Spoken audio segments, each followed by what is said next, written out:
마가복음 10장 1절에서 31절까지 말씀을 같이 봉독하겠습니다.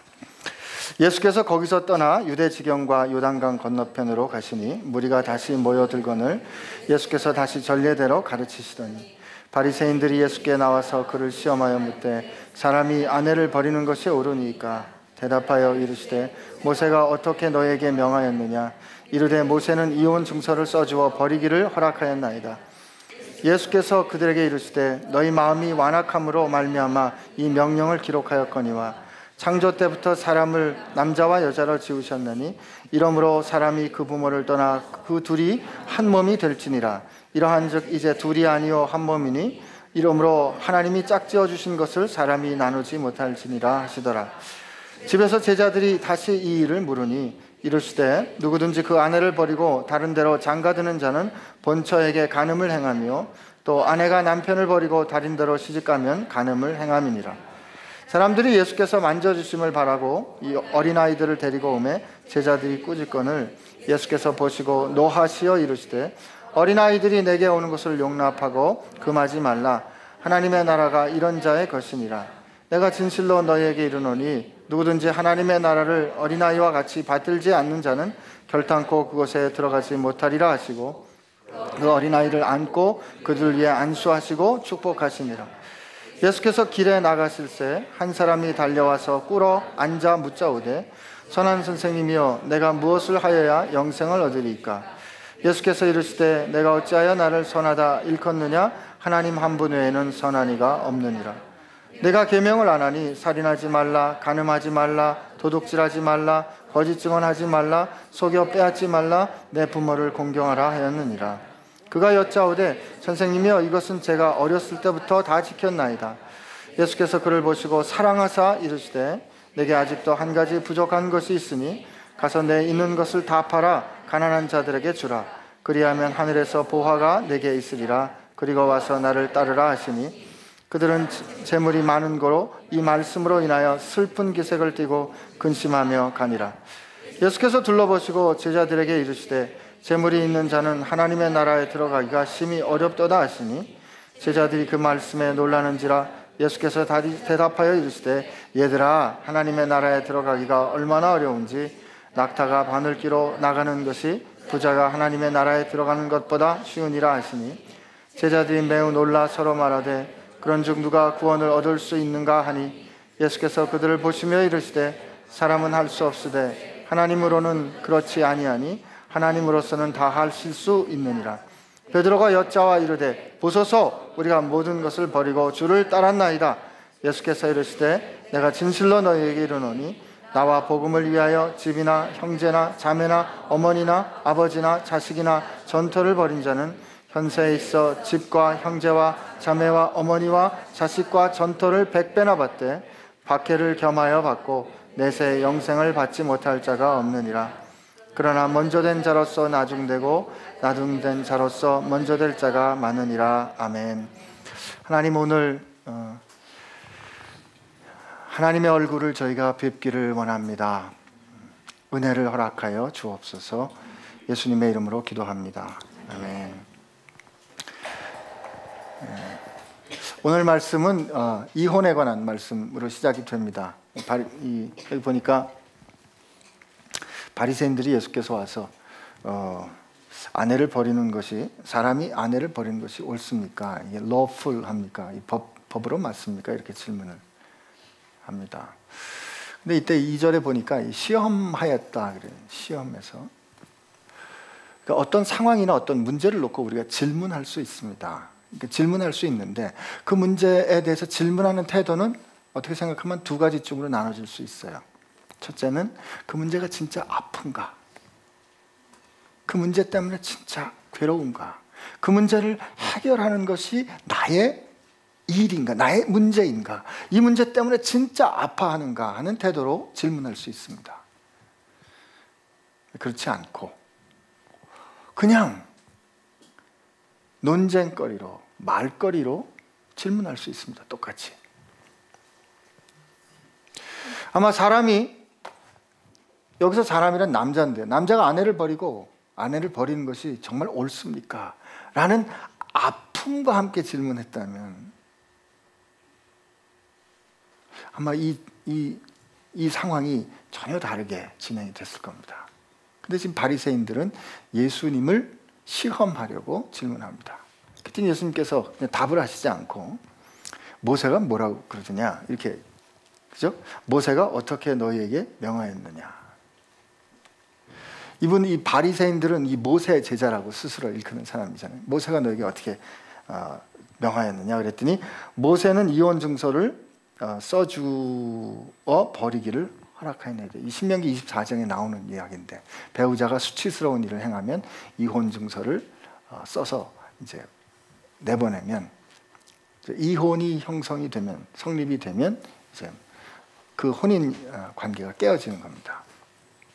사실은 이 상황을 놓고 이 랍비들 간에는 두 가지 학파가 있었다 그래요. 하나는 힐렐 학파고 하나는 샴마이 학파인데 힐렐 학파는 굉장히 리버럴했습니다. 자유로워 가지고 남편이 어느 날 보니까 아내가 옷 입은 게 마음에 안 드는 거예요. 그럼 이혼. 아내가 밥을 태웠어요. 이혼. 그게 수치스럽다라고 해석한 겁니다. 이혼. 오늘 아내가 나한테 좋지 않은 태도를 취했어요. 이혼. 근데 그렇게 이혼을 하면 이혼 증서를 받는 순간에 서로 새롭게 결혼할 수 있는 그런 조건이 되는 거죠. 근데 이제 이게 힐렐 학파라면 샴마이 학파는 그런 이유로는 절대로 깨어질 수 없다. 다만 가늠했을 때는 이혼 혹은 그 혼인이라는 언약 관계가 깨어질 수 있다라는 그런 좀 더 보수적인 태도가 있다고 합니다. 근데 예수님께서 이런 태도를 놓고 예수님께서 대답을 하시는데 예수님의 대답은 좀 달랐습니다. 이건 힐렐 학파의 얘기도 샴마이 학파의 얘기도 아닙니다. 예수님께서 뭐라고 말씀하십니까? 그것은 너희들의 마음이 완악하기 때문이다. 그리고 예수님은 창세기의 이야기로 가십니다. 결혼 안 한 사람들은 이 지경을 모릅니다. 절대로 모릅니다. 그리고 결혼 안 한 분들 결혼하시기를 축복합니다.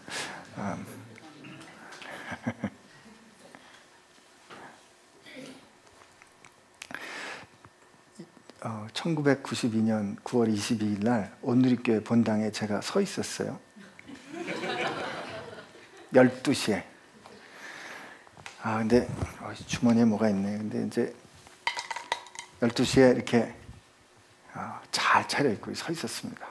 근데 이제 그 아내가 경배와 찬양에서 이 스태프로 일했기 때문에 경배와 찬양 스태프들이 제가 이렇게 신랑 입장하는데 이렇게 화관을 만들어줘서 이렇게 쫙 꽃길을 만들어준 그 길을 걸어서 이제 제가 이렇게 앞에 딱 서 있는데 그날 이렇게 여러분들처럼 쫙 이제 저희를 축복하러 있고 조금 있으니까 아내가 장인어른의 손을 이 팔짱을 끼고 이렇게 이 신부 행진을 해오는데 제 마음 가운데 어떤 생각이 들었는지 아십니까? 연극하나? 이게 현실 같지가 않은 거예요. 분명히 내 눈의 현실인데 제 현실인데 이게 남의 일 같이 느껴졌어요. 그러니까 그때 그 결혼을 하나님 앞에서 사람 앞에서 고백을 하는 그 의식을 치르는데 내가 그때 그 의식을 치렀지만 여전히 제 마음 가운데 과거에 살았던 총각으로 혼자 살았던 그 습관이 그날로 완전히 바뀌었는가? 그렇지 않더라는 거죠. 그때 그 순간이 그냥 여전히 이게 내가 꿈꾸는 건가? 이게 정말 오늘부터 나는 30억의 모든 여자로부터 자유롭게 되는 순간인데 누군가에게 완전히 속했다는 게 얼마나 자유로운 건지 아세요? 한 여자에게 완전히 속한다는 게 나머지 모든 여자로부터 자유롭다는 뜻입니다. 이제부터는 이 여자만 보고 이쁘다. 그러면 끝나는 거예요. 그 지경을 아직 잘 모르기 때문에. 근데 오늘 그리고 이제 제가 22년을 살았는데 돌이켜보니까 그날 물론 이제 사랑을 고백하고 같이 인생을 같이 살기로 결심하고 그러니까 결혼이라는 언약에 들어간 이후에 살아왔던 삶은 그 전에 제가 혼자 살아왔던 삶하고는 전혀 다른 삶인 거죠. 그러니까 아내와 제가 이렇게 만나서 서로 하나가 됐다는 것은 두 인생이 이제 함께 만나서 서로 하나의 인생의 이야기를 써가는 겁니다. 물과 포도가 만나서 효모가 들어갔을 때 이 포도주라는 전혀 새로운 실제를 만들어내는 것처럼 남자와 여자가 서로 만나 한 몸을 이룬다는 것은, 하나가 된다는 것은 그 이전의 삶과는 전혀 다른 실제 삶을 하나님께서 허락해 주시는 거예요. 왜 하나님께서 우리 가운데 이렇게 이 남자와 여자의 언약적인 관계를 허락해 주셨는가? 에베소서에 가보면 이 남자와 여자의 관계, 남편과 아내와의 관계를 남편은 아내 사랑하기를 그리스도께서 교회를 사랑하는 것 같이, 그리스도께서 교회를 위하여 자기 생명을 준 것 같이 사랑하고, 아내는 남편을 존경하기를 교회가 그리스도께 복종하고 존경하라고 합니다. 그때 그렇게 사랑할 때 아내가, 이 교회가 그리스도 앞에서 흠없고 정결하게 빛나는 것처럼 남편과 아내가 서로 사랑하라고 에베소서 5장에 이야기를 합니다. 그러니까 하나님께서 이 결혼이라는 우리 실제를 허락해 주시는 것을 통해서 하나님과 우리와의 관계를 우리가 엿볼 수 있도록, 경험할 수 있도록, 우리 가운데 이 일상의 삶 가운데 하나님의 거룩함을 드러낼 수 있도록 우리에게 허락해 주신 거라는 거예요. 더군다나 믿음을 가진 우리들이 가진 그 결혼은 남자와 여자가 어디 안에서 만나는가? 예수 안에서 만나기 때문에 남자와 여자가 예수 안에서 만나서 이루어가는 그 삶은 우리가 상상치 못하는 전혀 새로운, 그러나 돌이킬 수 없는, 일단 넘어가면 다시 옛날로는 돌아갈 수 없는 그런 삶을 우리에게 허락하셨다. 이것이 남자와 여자가 만나 가정을 이루게 하신 하나님의 원래 뜻이라. 하나님은 우리를 그렇게 창조하셨습니다. 하나님은 우리를 그렇게 창조하셨는데 우리가 하나님께 거스름으로 우리 스스로 좋고 나쁨을 결정하기로 함에 따라서 우리가 망가졌잖아요. 망가진 우리의 삶 가운데, 이 아파하는 우리의 삶 가운데 이 언약적인 관계가 깨어질 수밖에 없는, 이 혼인의 언약을 유지하는 것이 깨어지는 것보다 더 하나님의 형상을 훼손시키는 그런 현실이 우리 가운데 일어나는 겁니다. 생기는 겁니다. 혼인이라는 언약을 유지할 때 하나님의 형상이 지속적으로 훼손되는 그런 안타까움이 일어날 수가 있거든요. 그것은 마치 몸에 암이 있는 것과 마찬가지죠. 그럴 때 우린 수술해야 합니다. 할 수 없이, 원해서가 아니라 수술합니다. 그래서 생명을 살리려는 그런 결정과 행동을 하는 것처럼 하나님께서 우리 삶 가운데 우리가 이 범죄함으로 인해서 원래 하나님께서 디자인하셨던 그 언약의 관계가 깨어질 때, 이 깨어지는 거로 인해서 하나님의 자녀들이 죽게 되니까 그 죽지 않기 위해서 할 수 없이 허용해 주신 것이 모세를 통해서 이혼 증서를 써주도록 하신 거란 말이죠.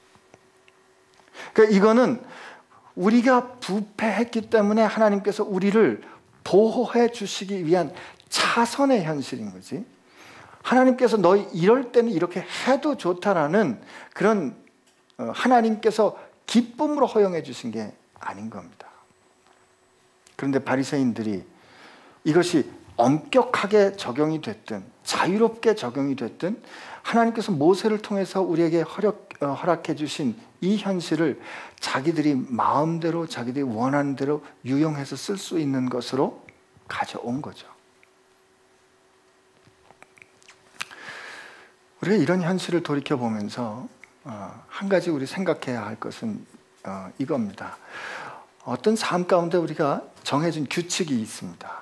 우리가 모두가 이렇게 같이 동의한 규칙이 있습니다. 근데 대개 규칙을 따질 때는 사실 그 마음이, 원래 이 규칙이 우리에게 정해준 그 정신에 따라서 우리가 애쓰며 살 때는, 그 정신이 우리를 지배할 때는 사실은 규칙이 뭔지 신경 안 써도 됩니다. 근데 이 정신이 흐려지면 이 정신을 잃어버리면 대개는 규칙을 바라봅니다.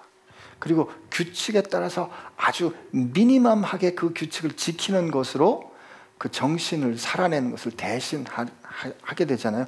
그럴 때 삶이 어떻게 됩니까? 피폐해지죠. 행복하지 않습니다. 메말라지는 거죠. 오늘 주님께서 이 바리새인의 질문에 대해서 대답하실 때 모세가 뭐라고 썼더냐 말씀하시면서 모세가 기록한 창세기의 이야기를 하나님께서 처음 인간을 만드셨을 때 남자와 여자를 향해 가지셨던 하나님의 원래 의도를 말씀해 주시면서 이제 바야흐로 예수님께서 우리에게 가져다 주실 그 창조 프로젝트의 완성에 대해서 이야기를 해 주시는 거죠.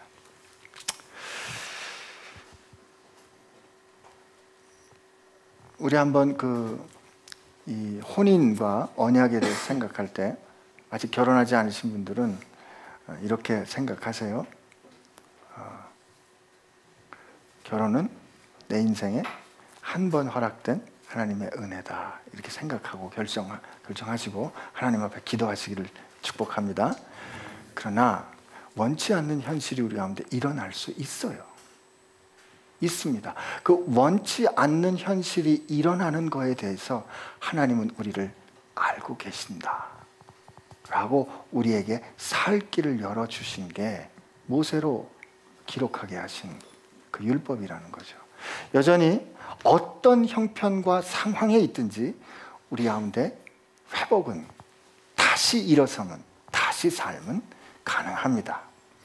그러나 아직 그 길을 가지 않은 사람, 그리고 그 길을 가고 계신 여러분들, 은혜 가운데 하나님께서 우리가 허락해 주신 남자와 여자와의 관계, 그 비밀, 언약의 이 능력을 누리시기를 축복합니다. 이 이야기가 이렇게 진행이 되는데 이제 어린아이를 사람들이 데리고 와요. 이때 어린아이란 이 갓난쟁이입니다. 이 파이어디언이라는 이 누가 안아야 올 수 있는 아이를, 이 갓난 아이를 지금 사람들이 데려와서 예수님께서 만져주시기를 바라는 거예요. 특히 마가복음에는 예수님께서 만져주시는 이야기가 다른 복음서보다 훨씬 많이 나옵니다. 예수님께서 만져주시기를 원하는데 제자들이 이제 막 꾸짖습니다. 말이야, 도대체 정신없이 말이야. 지금 우리가 하나님 나라의 일을 해야 되는데, 지금 우리가 주님의 일을 해야 되는데 이 애들을 데리고, 지금 애들이 뭘 하겠어요? 이 연약한 이 젖먹이들이 말이죠. 그죠? 젖먹이들이 뭘 하겠어요? 그냥 울기나 하지, 젖달라고나 하는 거지. 이 아이들이 도대체 우리가 지금 해야 되는 큰 일에, 위대한 일에 무슨 상관이 있느냐라고 제자들이 화를 내면서 꾸짖습니다. 그랬더니 예수님께서, 다른 복음서에는 안 돼 있는데 마가복음에는 돼 있습니다. 보시고 노하셨다는, 예수님 화를 발칵 내십니다. 설마 제자들한테 욕은 안 하셨겠죠. 근데 이 폐역한 세대라고 예수님께서 하시는 거 보면, 우리 예수님 말씀하실 때 이 눈물이 아주 쏙나게 혼내주시는데, 어린아이들 내게 오는 거 금하지 마라. 그러면서 하시는 말씀이, 너희들 지금 무슨 생각으로 뭔가 하고 있는 것 같은데, 하나님의 나라는 이 어린아이와 같지 않으면, 어린아이와 같이 받들지 않으면이라고 번역되어 있는데, 이게 어린아이와 같이 받지 않으면, 어린아이와 같이 받아들이지 않으면 이라는 뜻입니다. 무슨 뜻일까요? 하나님의 나라는, 우리가 하나님의 나라 들어가기에 우리는 어떻다? 여러분의 대답을 못하는 상황은 질문을 잘 이해하지 못하는 상황입니다. 우리가 이럴 때, 이제 이런 상황에서 우리가 다시 한번 이렇게 확인해 볼 때 우리를 아주 편안하게 하는 상황이 있어요. 그건 역설적인 상황인데, 예수님이 뭐라고 말씀하십니까? 산상수훈에 누구든지 너희가 들었거니와 음행한 자는 이제 이 벌을 받을 거지만 여자를 보고 탐심을 품는 사람은 이미 간음했다, 이렇게 말씀하시죠, 그죠? 너희가 형제를 사람을 살인하는 그런 이야기를 하시죠. 형제를 보고 바보야라고 말하는 사람은 이미 살인했다, 이런 말씀을 하시면서 예수님께서 도저히 우리가 이뤄낼 수 없는 법칙을 말씀하세요. 율법을 말씀하시면서 누구든지 너희들의 이 율법은 다 이루어질 거고 너희들의 의가 서기관보다 낫지 않으면 하나님 나라 들어갈 수가 없다라고 말씀하세요. 그 뜻은 무슨 뜻이에요? 너희들을 하나님 나라에 절대 못 들어간다는 뜻입니다. 기뻐하세요, 여러분. 여러분은 하나님 나라에 절대로 못 들어갑니다. 돈으로도 못 가요, 하나님 나라. 뭐로도 못 가, 힘으로도 못 가고 능으로도 못 가고 우리가 가진 어떤 이 어치브먼트를 가지고도 들어갈 수 없다라고 주님께서 아예 분명히 확실히 딱 우리 앞에 말씀하시는 거예요. 평가 끝났어요. 입학시험에 우리 모두 다 똑같이 떨어진 거예요. 위로되시죠? 옆에 한번 보세요. 아, 당신도 떨어지셨군요. 아마 뭐 이렇게 생각할 수 있어. 아, 그래도 나는 뭐 큐티를 매일 하는데, 그래도 나는 교회 헌금 매일 하는데, 나는 이번에 단기 선교도 갔다 왔는데, 그럴까봐 요 어린아이 다음에 이 관원이 나오는 겁니다. 이 젊은 청년이. 이게 마태, 마가, 누가복음에 똑같이 나와요. 이 젊은 사람이 예수님께 와서 선생님, 선한 선생님, 제가 어떻게 해야 영생을 얻을 수 있겠습니까? 우리말로는 영생을 얻는다라고 돼 있지만 이게 영생을 어떻게 해야 내가 inherit, 내가 어떻게 물려받을 수 있겠습니까? 자기 거라고 생각했어요. 왜? 이 사람은 보니까 제가 이 말씀 나눌 때마다 여러분들하고 확인하는데 혹시 이 중에 사위 보고 싶은 사람, 이런 사람 사위 봐야 돼요. 어렸을 때부터 계명을 잘 지켰던 사람이에요. 부자예요. 젊어요. 그리고 이 사람이 영생에 대한 관심도 있어요. 야, 이거 괜찮잖아, 그죠? 우리로 치면 뭐라 그럴까? 요즘 뭐가 제일 좋은가요? 좋은 직업이 요즘 뭐가 있어요? 뭐 이래 봅시다. 잘 나가는 로펌, 이것도 요즘 글쎄, 요즘 별로야, 그죠? 아무튼 잘 나가는 괜찮은 직업을 가졌어요. 부자예요. 그리고 반듯한 거예요. 이 사람이 교만하지도 않고 자기 이 건강한 삶에 하나님께서 기뻐하시는 삶에 대한 관심도 있는 사람이잖아요. 얼마나 관심이 있어요. 얼마나 괜찮아요. 근데 주님께서 더군다나 이 사람을 사랑했어요. 제가 어떻게 해야 영생을 물려받을 수 있겠습니까? 근데 예수님께서 말씀하십니다. 그래? 그리고 이제 어린아이와 정반대되는 얘기를 하시는 거죠.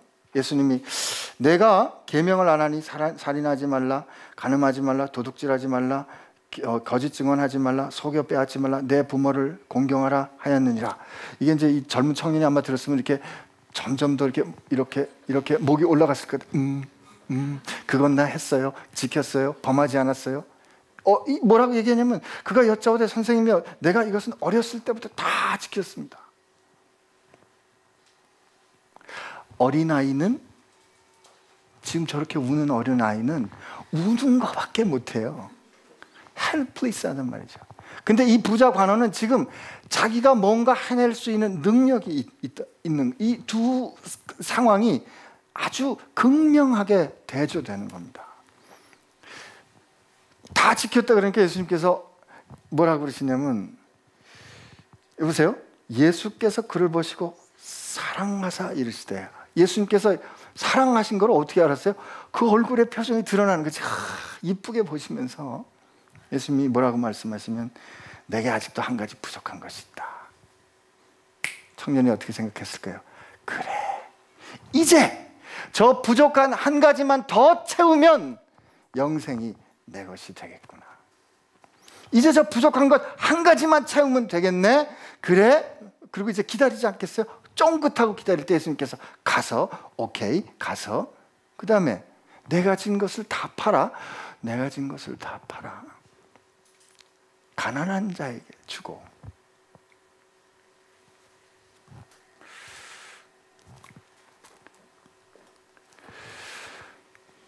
여기 들었을 것 같아요. 근데 예수님께서 이게 그 다음에 결과도 말씀해줘. 그리하면 하늘에 뭐죠? 보화가 내게 있으리라. 그리고 와서 나를 따르라. 이게 한 가지 부족하다는 거죠. 한 가지. 그때 부자 청년에게 뭐가 많음으로? 재물이 많음으로 그가 근심하며 갔다 그랬습니다. 그 뒤에 이제 이야기가 쭉 나온 거죠. 그 뒤에 이야기가 좀 길어요. 그때 제자들이 깜짝 놀랍니다. 주님께서 그렇게 썰렁하게 말씀을 하셨을까? 그 다음에 예수님께서 그렇게 떠나는 부자를 보시면서 제자에게 재물이 있는 자는 하나님 나라 들어가기 어렵다. 제자들이 깜짝 놀랐다 그랬습니다. 제자들이 왜 놀랐을 것 같아요?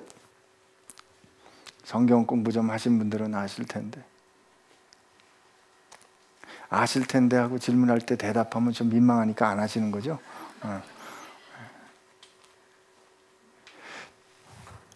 여러분 그 신명기적인 생각을 가지고 시편과 잠언의 생각을 가지고 살면, 하나님의 뜻에 따라 순종하면 하나님께서 풍성하게 하신다가 답입니다. 하나님의 뜻에 따라 계명을 순종하면 복 받는다. 맞아요. 하나님에 따라 하나님의 계명에 순종하면 하나님의 사랑을 받고, 그러면 복 받아 부자가 된다. 그러면 이 사람은 어디에 가까워요? 하나님 나라에 가깝지. 어린아이와 같이 아무것도 할 수 없는 사람하고 여기 그 일을 잘 성취한 사람하고 서로 비교해 볼 때 누가 하나님의 나라에 가까워요? 이 사람이지. 여러분 그렇게 느끼지 않으세요? 누군가 교회 신앙생활도 열심히 하고 기도도 열심히 하고 하나님 앞에서 참 이 전도도 열심히 하는데 시집도 잘 가요. 월급도 좋아요. 야, 어쩌면 뭐 아팠는데 병도 다 나아요. 그러면 우리 어떻게 하나님의 나라가 가깝구나. 주님이 사랑하시는구나. 근데 난 뭐야? 그런데 주님이 이런 상황을 놓고 뭐라고 말씀하시냐면, 재물이 많은 자는 하나님 나라에 들어가기가 심히 어렵다는 거예요. 그러니까 제자들이 깜짝 놀란 거죠. 도대체 저분이 왜 저러시나. 그랬는데 예수님이 제자들을 이렇게 불러요. 얘들아. 이 기가 막히지 않으세요?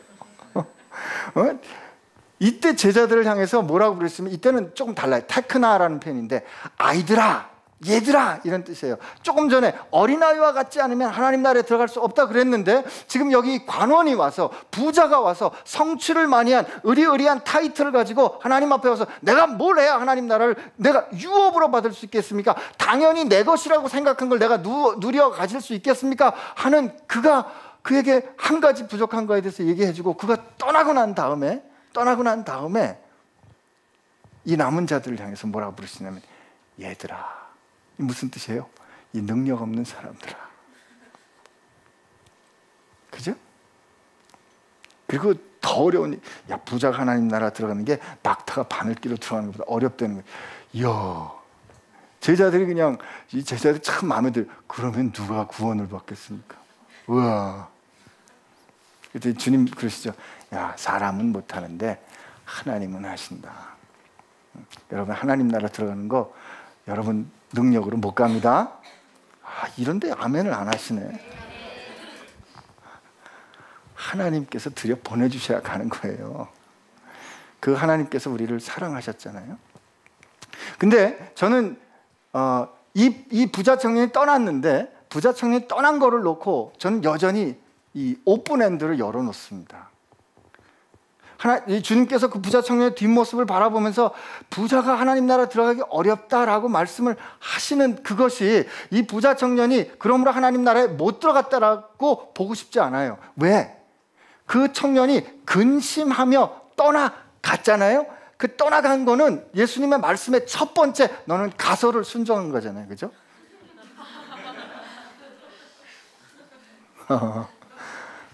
넌 가서 내게 있는 걸 다 팔아. 지금 그 부자 청년이 근심하며 갔지만, 가다가 생각해 보니까 우리가 앞으로 깨달을 거를, 내게 한 가지 부족한 걸 그 청년이 깨달았다면 아마 팔았을 겁니다. 아멘 안 하시는군요. 시티 스타드가 그런 거 아니에요.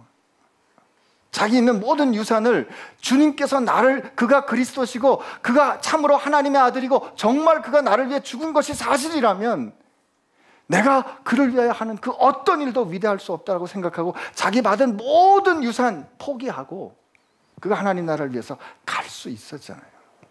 그런데 저는 그 부자 청년을 생각하면서 주님께서 그를 사랑해서 말씀하셨어요.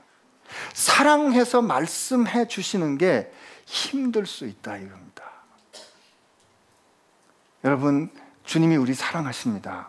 아시죠? 이게 느껴지지 않을 때가 있어요. 그죠? 그때 아멘 하셔야 느껴집니다. 도대체 우리가 이 착각하는 것 중에 하나는, 그런 마음이 들어야 뭘 하지라는 생각을 할 때가 많아요. 그거는 애들이 그렇게 합니다. 하기 싫어, 안 해. 그럼 안 하죠. 언제? 애들일 때. 그러나 우리가 어른 되면 어떻게 해야 됩니까? 해야 하니까 하잖아요. 아멘 하는 그 순간 우리 마음 가운데 그래 라고 다시 확인할 수 있는 거예요. 제가 의사라서 좀 그런지 모르겠어요. 그냥 주님이 우리를 사랑하시는 걸 아는데도 불구하고 우리 가운데는 문제가 계속 일어나고 계속 아파하는 사람들이 있단 말이죠.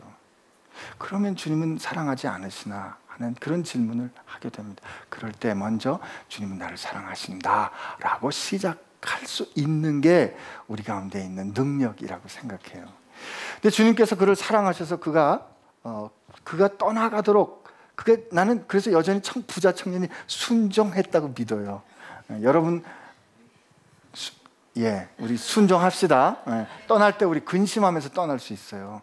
예수님 말씀 순종하는데 아멘, 주님 좋습니다. 주와 같이 길 가는 것 즐거운 일 아닌가, 그지? 라고 우리에게 자꾸 확인해야 되는 순간이, 왜냐면 쉽지 않거든요. 이 따라가는 게 그렇게 쉽지 않아요. 이게 정말 이러면 손해볼 것 같고, 이러면 포기해야 되고, 이러면 내가 손해볼, 이게 정말 그런가라고. 왜 주님 하필이면 딱 요거는 남겨주세요 하는, 그거를 어떻게 하시는지 항상 그거를 가지고 안 그래요? 그렇죠? 아브라함도 그랬잖아요. 지금 이 부자 청년이 뭐 때문에 문제가 됐어요? 내 이거 다 지켰잖아요. 그죠? 뭐 부모님 공경하고 거짓, 이거 다 지키며 살아보세요. 누구 위해서 좋아요? 자기 위해서 좋아요. 내가 이렇게 하고, 저 청년 볼 때마다, 야, 진짜 괜찮다. 얘 따라 너는 저런 사람하고 결혼해야 된다. 라고 칭찬받으면서 살 수 있는 일을 자기가 자신을 하면서 산 거란 말이지. 근데 예수님께서 지금 뭐라고 하냐면, 진짜 그의 마음 가운데, 예수님 마태복음 6장에 말씀하신 것처럼, 내 보화가 있는 곳에 내 무엇도 있다? 마음이 있다. 하나님 나라에 대해서 질문했지만 사실은 그가 갖고 있는 그 소유에 하나님의 나라를 더해서 내 거를 완전히 만들고 싶은 그에게 주님께서 너 가진 걸 지금 가지고 다 팔아 라고 말씀하셨어요. 딱 요것만은 내 인생에 요게 제일 중요해요 라고 생각하는 거를 주님은 항상 다루십니다. 그게 우리 포지션이 될 수도 있고, 그게 내 타이틀이 될 수도 있고, 아브라함처럼 그게 자식이 될 수 있는 거예요. 아브라함이 이삭 낳고 행복하게 살았더라라고 끝나는 창세기 21장 다음에 왜 창세기 22장에 하나님께서 어느 날 그를 부르셔서 이삭을 번제로 바치라 하셨을까?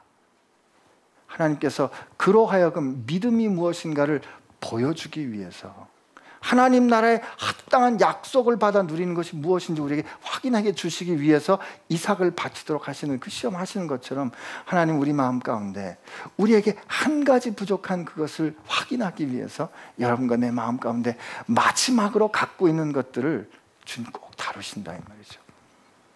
근데 왜 주님께서 이렇게 하라 그러셨을까? 지금 이 부자 청년은 하나님께서 허락하여 주신 영생을 자기가 inherit, 누리기를 원했어요. 근데 예수님께서 하신 말씀이, 너 그 가진 걸 다 팔아서 가난한 사람에게 나눠줘. 그러면 하늘의 보화가 많을 거야 라고 말씀하십니다. 예수님은 그에게 무엇이 부족한가를 말씀해 주시고 확인해 주시는가? 너 지금 자꾸 네 것으로 뭔가 모아서 이건 내 것이야 라고 사는데, 네가 내 것이야 라고 사는 한 나는 절대 하나님 나라의 풍성함 누릴 수가 없어 말씀하시는 거죠. 네 것을 이것이 하나님께 받아 누린 것이기 때문에 내가 이것을 써도, 내가 이것을 다 팔아 주어도 이 다 팔아 나눠준 이것보다 억만 배는 더 많은 하나님 나라의 풍성함이 나와 함께 있을 거라는 생각은 누가 갈 수 있어요? 하나님의 아들은 갈 수 있지. 하나님의 자녀들은 할 수 있는 겁니다. 주님은 그에게 부족한 것이 무엇일까? 오늘 내 것으로 내가 지키고 내 인생 내 것에 의지해서 사는 그것이 아니라 네게 진짜 가장 중요한 근본이 되는 가장 인생의 반석이 되는 것을 네가 놓치고 있는데, 너는 네 힘으로 사는 인생이 아니라 하나님께서 힘을 주시는 그 힘을 가지고 사는 사람이야. 너는 지금 네 소유로 사는 것이 아니라, 아니, 이 모든 우주의 주인 되시는 하나님 것을 네가 자녀로서 합당히 누리며 살 수 있는 사람이야. 너 그거 한번 확인해 봐 하는 거죠. 오늘 주님이 우리에게도 마찬가지로 말씀하실 겁니다. 네게 한 가지 부족한 게 있는데 그게 제일 중요한 일이거든.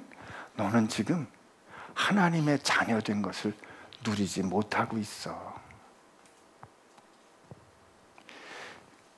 여러분, 만약에 우리에게 아무리 꺼내다 써도 괜찮을 은행에 어카운트가 한 번 있다고 생각해 봅시다. 내가 아무리 펑펑 써도 괜찮은 그 은행에 계좌가 하나 있다면 여러분 어떻게 사실래요? 생각도 못 하시는군요. 네? 어떻게 사실래요? 제가 우즈벡에 있을 때 부자로 살았어요. 선교사가 부자로 살았다 그러면 오해하실 텐데 저 부자였습니다. 한국에 있을 때보다 돈 팡팡 쓰면서 살았어요. 안 믿어지시는군요. 제가 우즈벡에 있을 때 간증 여러 번 했는데 왜 모르는 척 하시는 거예요, 사랑하는 여러분. 우즈벡에 있을 때, 제가 우즈벡에 있을 때 좀 그만 좀 하지, 그죠? 우즈벡에 있을 때 누군가 그랬대요. 어느 장로님이 그 미국 처음 한번 갔다 와가지고 누군가 설교하시는데 그런 말씀 하시더라고요. 어느 목사님이 미국 처음 가가지고 미국 한 번 처음 어려운 때 미국 갔다 온 게 너무너무 감사해서 기도할 때마다 제가 미국 갔을 때 그러면서 그게 항상 고백이 돼가지고 어느 날 축도를 시켰는데 축도에는 그게 안 나오겠지라고 생각을 했는데, 지금은 우리 주 예수 그리스도의 은혜와 우리를 도우시는 주의 은혜가 제가 미국 갔을 때 오늘 이게 제가 우즈벡에 있을 때 그리고 어디 가서 이제 제가 베이직 교회 사랑할 때 뭐 이렇게 또 되지 않겠어요, 여러분? 그게 추억이 아닐까 생각합니다. 근데 우즈벡에 있을 때 이게 한번을 계속 목사의 아들이 나오더니 이게 시간이 많이 갔네요. 근데 한 200만 불을 쓴 적이 있어요. 한 150만 불인가 200만 불. 그게 얼마죠? 한 10억, 20억쯤 되는 거잖아요. 썼다니까요. 저자가 도대체 썼어요. 어떻게 썼는가?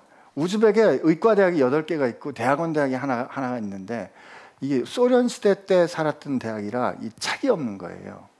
그 영어로 된 책이 없어요. 그래서 제가 저하고 같이 일하는 선교사님이 Brothers and Brothers라는 미국의 파운데이션에다가 편지를 쓴 거예요. 여기 저 공부할 책이 없으니 책을 좀 보내달라고. 근데 40피트인가 이 컨테이너 2개로 책을 가득 보냈는데, 여러분 의과대학 책이 비쌉니다. 신간이에요. 신간이고 책을 잔뜩 보냈는데 그거 단가를 우리가 계산해 보니까 150만 불인가 그렇더라고요. 그거를요 한 이 뭉텅이씩 떼가지고 우즈벡 의과대학에 가서 나눠주러 가잖아요. 그러면 그게 한 30만 불로 치면 돼요. 도서관 없어? 그러면 도서관 여세요. 그 책 다 갖다 주면, 이야, 이 뭐 잔치 벌어집니다. 제 돈인가요? 제 돈이죠. 제가 썼잖아요. 우리가 썼잖아요. 우리 주머니에서 나온 게 아니지만 그 필요를 보고 하늘 아버지께 구한 거죠. 누구를 통해서? 우리 형제를 통해서. 하나님, 여기 책 필요하거든요. 아버지, 책 좀 보내주세요. 하나님께서 우리를 통해서 쓰신 겁니다. 이 세상에 필요가 많이 있는데 그 필요들 앞에서 하나님께서 우리를 통해서 그 필요를 채우기를 원하시는데, 그 필요를 채우실 때 하나님께 그 풍성한, 하나님께 그 넘치도록 갖고 있는 거를 누군가를 통해서 쓰고 싶은 거예요. 그런데 그렇게 생각하도록 주님께서 가르쳐 주신 게 뭐예요? 너 가진 거 다 팔아. 가난한 사람들에게 한번 줘봐. 너 진짜 하늘에 있는 하나님의 복을 네가 물려받고 싶어? 그럼 그렇게 한번 살아봐 하시는 거죠. 오늘 여러분에게 그런 기회가 주어졌다고 믿습니다. 주님께서 우리에게 그렇게 말씀하세요. 지금 한 가지 부족한 게 있는데 그 내게 손에 있는 거 자꾸 움켜져서 지키려고 하지 말고 하나님 나라와 의를 구하고 아버지께 한번 구하고 그걸 아버지 뜻대로 한번 써봐 하신 말씀하십니다. 부자 되세요. 이게 기도하겠습니다.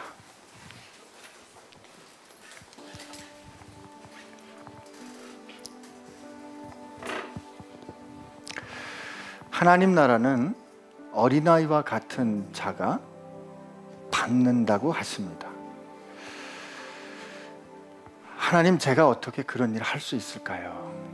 아버지, 제 능력을 보니까 도저히 그렇게 할 수 없습니다 라는 생각이 어쩌면 그렇게 확실하게 우리 생각 가운데 들어오는지 모릅니다. 그러나 하나님이 원하십니다. 너 자꾸 네 생각을 가지고 너를 판단하지 말고 너를 부르는 나를 좀 보고 나를 좀 믿고 내가 말한 대로 그냥 한번 덥석하고 한번 받아봐.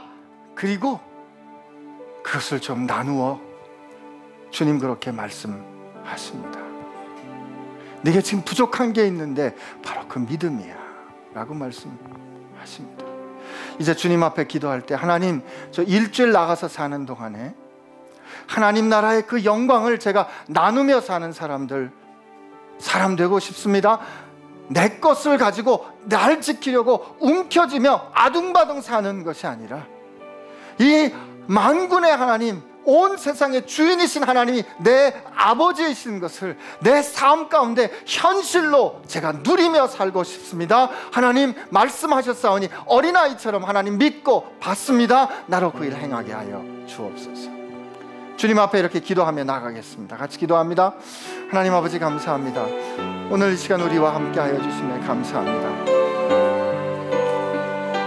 하나님, 우리가 생각할 때 하나님께서 우리가 허락하여 주신 그 아름다운 은혜, 아름다운 관계의 은혜, 하나님께서 우리를 향하여 디자인하셨던 그 아름다운 일들, 하나님 우리 자꾸 우리 생각 때문에, 완악한 생각 때문에 깨뜨리고 의심하고 믿지 못하며 삽니다. 하나님께서 우리가 허락하여 주셨던 그 놀라운 누림의 능력을 아버지 우리가 누리지 못하며 삽니다. 하나님, 이 시간 주님 앞에 기도합니다. 소원합니다. 우리로 하여금 누리게 하여 주시고 아버지께서 우리가 허락하여 주신 그 놀라운 은혜 우리로 나눌 수 있게 하여 주시옵소서. 아버지 감사합니다.